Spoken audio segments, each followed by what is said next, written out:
Right, I've got the end panels there, end legs are glued up and practically dry. So now I'm going to put the rest of the pieces on. I've already glued the tongues in there to save you having to watch that again because we've done it earlier on.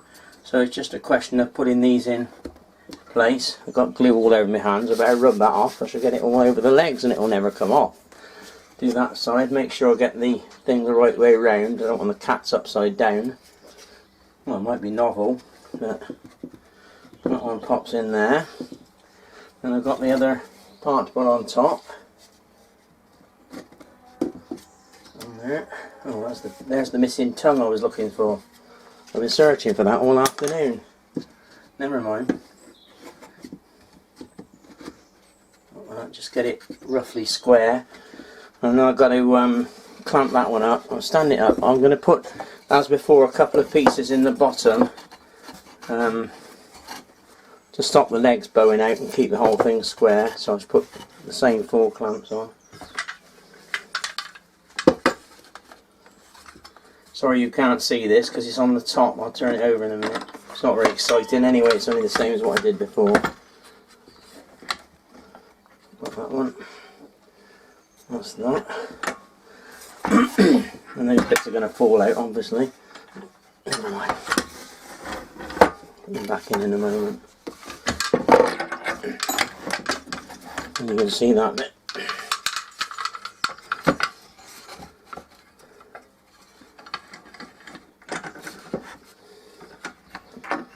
Don't need to do them up too tight, it's just to stop the legs bowing out the bottom ones. Which are on the top now because I changed it around. You can't see what I'm doing at the moment, but it's nothing exciting. I'm just putting the spacer piece at the bottom of the legs. And that clamp isn't. So adjust that one a bit more. These clamps, by the way, are these very cheap alloy ones. But actually, I find them very good. I've got quite a few of these now because they're very lightweight and they're much handier for things like that one. Just won't seem to go in. I'll have to roll it right back.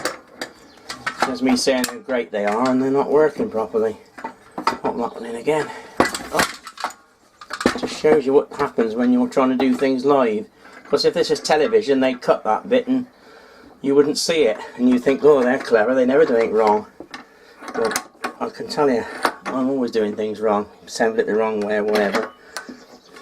I think that's okay. I just have to do as before, wipe the glue off. We don't want that to stain on it. On that side. Turn it round, do the other side. I have got some proper record bar clamps, but they're so heavy, and when you're doing a little job like this, I find these small lightweight alloy ones are perfectly adequate. You don't need huge amounts of pressure anyway. It's only to hold it together while the glue's set in. I think that's okay now. I'll just leave that now for the glue to set, and then next time I come back the legs will be almost finished. Apart from these little corner blocks, I've just made these little corner blocks up. They'll go in the corner near the top. You can't see it probably from there, but you might be able to see it, I'm not sure. I can't see myself on the camera what's on there, so I'm guessing you just screw them into the corners, cut the screws. There's a hole already in there, and then the top will be screwed through that hole. You'll notice the hole is quite large. There's a reason for that.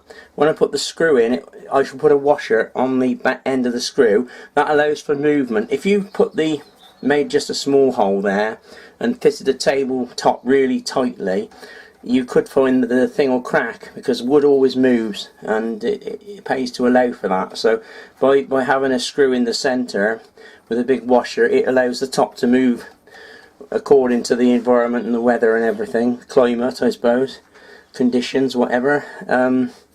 It stops it from splitting, hopefully.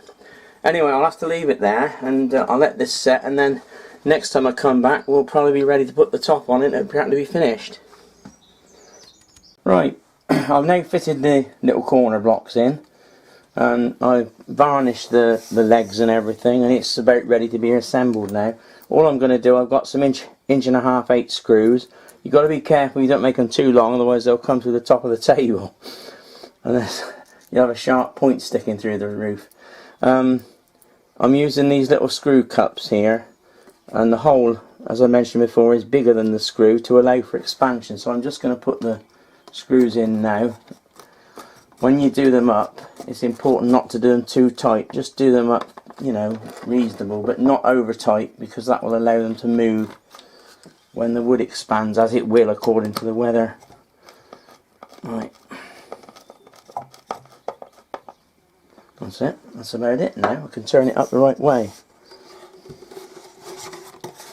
You can't see it very well from there.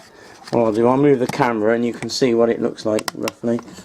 It's not a very good pic. The sun's blaring through the window, so it's probably spoiling it. I'll turn it round a bit to see if I can get... What I'll do, I'll take the camera off the tripod and we might get a better view then. There we are, that's about it. Practically finished now. Just needs a couple of coats of clear varnish on the legs, possibly another one on the top, and then it's all ready to go off. I'm giving this to a lady. I made a table for her with one of the leaf patterns on, and her husband snabbled it up to use by his chair, so I decided to make another one. She loves cats, so I decided to put cats on this one for her, so I hope she likes it. We'll find out when I take it and deliver it. Anyway, that's it now basically. So thank you very much for watching. I hope you found something useful in it, and I hope I didn't bore you too much. Bye for now.